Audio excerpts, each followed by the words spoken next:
Hey y'all, this is Texans Takes with James Roy. I'm James Roy, and on this week's episode, we're going to be breaking down the schedule that was released this past week. And in line with the theme of previous episode, we're going to be continuing our series breaking down who I think is going to make the roster at each position. And this week, we're going to talk about the running back position. So without further ado, let's get into it. All right, let's dive right into the regular season. So the Texans take on the Ravens away. Obviously not the best pull for your first game with a rookie quarterback and a rookie coach that are just trying to figure out how to make it in this league. I think the tougher matchup in this game is going to be Lamar Jackson versus the Texans defense. Obviously, CJ Stroud being a rookie, it's anyone's guess as to how he's going to play. The Ravens don't have a slouch defense, but this is a matchup that I don't have high confidence that the Texans can win. So I'd mark this as an L if I was asked to make a predictive schedule at this point. Next, the Texans open up division play against the Indianapolis Colts here in Houston. History would show that the highest odds the Texans have to beat the Colts are games that are played in Houston. We're also catching Anthony Richardson, if he's playing, at his rawest point. So I have high hopes and good reason to believe that this game could be a win. I would mark it as a win right now. Next, the Texans play the Jaguars, and while I believe division games can go either way, this is another case where, really, regardless of where we play the Jaguars, history would show the Texans beat the Jaguars a lot. They have the Jaguars numbers. I also will throw my hat into the ring of people that have kind of moved on from the grace period that has been given to Trevor Lawrence that a lot of people are still in. I'll step out on a branch and say it. I think Lawrence is a little overrated, and I don't see what he's done in the league so far to warrant a lot of the hype that he's gotten. I think at this point, if the Jaguars were asking to extend him, he's not worth money that's comparable to any of the quarterbacks that are getting extensions right now. Obviously, he still has time to prove that, but to this point, I'm kind of out on Trevor Lawrence. So that makes it easy for me to say that the Texans could win this game. I think that I would mark this as a win if I was predicting the season right now. Up next is the Steelers, and in line with the theme of history, the Steelers are a team that I put up there with the Patriots in terms of teams that I just think the Texans have a little trouble playing against. The Patriots obviously have been consistently good for most of the Texans' existence, as have the Steelers with Mike Tomlin. So, I have trouble marking this or really any AFC North opponent outside of the Browns as a win this season. So if I'm guessing this right now, I'd probably put an L in the column for the game against the Steelers. Now starts the stretch of games where we play the NFC South back-to-back weeks with a bye week in between. We played the Atlanta Falcons first in Atlanta. I don't think they've done anything outside of adding Bijan that gives me reason to be worried about this game. So short of Bijan having, the equivalent of the annual Derrick Henry 200-yard game, I don't see the Falcons contending very well in this game, and I think it should be an easy win for the Texans. The Saints are up next in Houston, and while they've added Derek Carr and they've kind of made some moves that make me believe they're not going to be the worst team, I think it'd be a good game, but I think the Texans can win this one. I'd probably mark them as a W against the Saints in this matchup. Up next is the bye week, and the Texans have been historically kind of all right against the bye week. It depends on... No, I'm just kidding. Up next is the Carolina Panthers. Depending on who you ask, I'd say 8 out of 10 Texans fans will probably tell you this is the most important or the most major game of the season.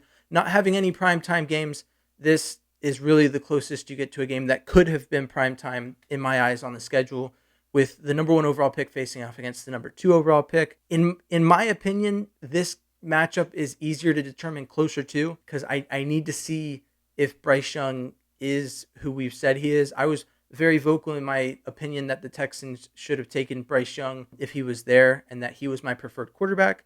Now, in the time since the draft, CJ Stroud has, in interactions with the media and through the power of the Texans social media team, given me reason to believe that I may have been wrong. I'm more of a CJ Stroud guy now, but I think that Bryce Young is who this hinges on for who wins this matchup. If he lives up to the hype and doesn't play like it looks, which at this point, images from training camp will lead us to believe he looks like a Make-A-Wish kid who is, having the time of his life, getting to take a snap behind an NFL offensive line. But if he plays like Bryce Young from Alabama, then this could be a tough game for the Texans. And if that's the case, I'd have to mark it as a loss. But if that's not the case, I think the Texans can take this game. And to close out our NFC South series, the Tampa Bay Buccaneers come to Houston to play the Texans.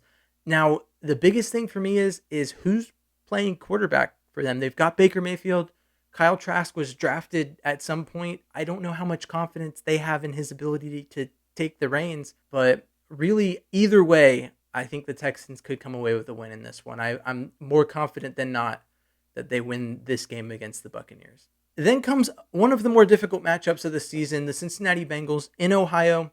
November 12th could be a cold game. And I mean, honestly, in my opinion, Joe Burrow, in contrast to Trevor Lawrence, has done everything he needs to prove that of the younger quarterbacks, he's up there. Really the only young quarterback, if we're talking generations of talent, I would say that Pat Mahomes is the top of his generation. And that's where I'd slide guys like Justin Herbert and Joe Burrow. But Joe Burrow is up there in that generation. He's truly playing at a great level, borderline elite. I mean, it'll be tough, especially with their offense. We're going to have to get lifetime performances from Derek Stingley and the entire Texans secondary to really make this a close game. So I initially, my instinct is to go with a loss here. Then the Texans play the Cardinals. This is another bad blood matchup just because of the trade and how people have said that the Cardinals fleeced the Texans. So it'd be an opportunity to make their pick look worse.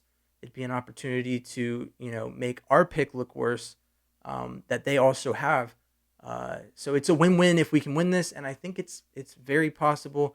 Jonathan Gannon doesn't really give me take command and make the team great in one season vibes. I think that, especially playing in NRG, that this is the Texans' game to win. The Jaguars come out to NRG, and if there's one team in our division that I will predict to sweep every year, it is the Jaguars. I just don't have high hopes that they can win against us ever. I think that the Texans have this one on lock. I'm going with a W. And in case you didn't notice, in December on the 3rd, that is the first game the Texans play that is not in the noon time slot and is the only game officially scheduled not for the noon time slot for the Texans this year. They'll take on the Broncos in Houston.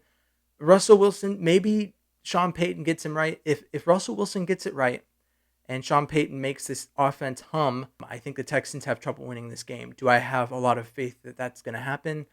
No, I don't. Then the Texans travel to East Rutherford, New Jersey to play the New York Giants. What a conundrum that is, being in New Jersey and playing a team that claims to be from New York. The Jets are a team I have trouble believing the Texans can beat. One of the big things that hinges on is quarterback play. At quarterback with Aaron Rodgers, I just have trouble believing, unless he just has a dud season. I mean, he did ask them to rebuild Green Bay and New York, so that is to his detriment. But I just have trouble giving the Texans a win here. I'm going with a loss for that game. Then we go up to Tennessee. We're taking on the Titans twice in a 2-week span, going up to one of the most awful places in the NFL, Nissan Stadium, run by the team that still owns the Oilers likeness and for some demented reason is probably going to use that likeness in this game against us, because why wouldn't they? If they're with Will Levis at this point, I think that they can beat us, maybe, but even then I don't have high hopes for it. If Will Levis is playing, I'll give them a split in the series, and if they somehow come up with the answer that Malik Willis should be playing, I'd say we sweep them. And Tannehill, I maybe a split. I don't know.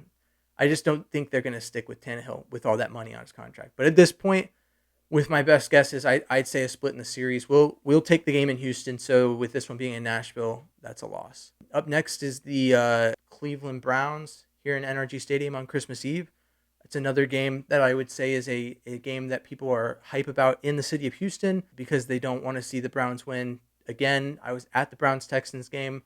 It was fun at times, but I kind of wish we would have won it. I think we can win it this year.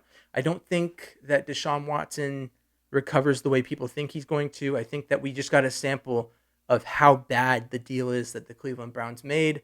And to this point in the season, he may not even be starting, is how bad I think that he's going to do next year. When you spend that much money on a player, much like the Broncos did with Russell Wilson, you got to think that they might stick with him. But it's really late in the season. Either way, I count this as a Texans win. For the New Year's Eve game, the Titans, like I said, it's in Houston. I say we get a win on New Year's Eve. So, yeah, that's really all I have to say about it. And then to close out the season, we play the Colts. This is our only chance at a primetime game unless the Texans make the playoffs, which is very possible in the eyes of some people, depending on how things fall.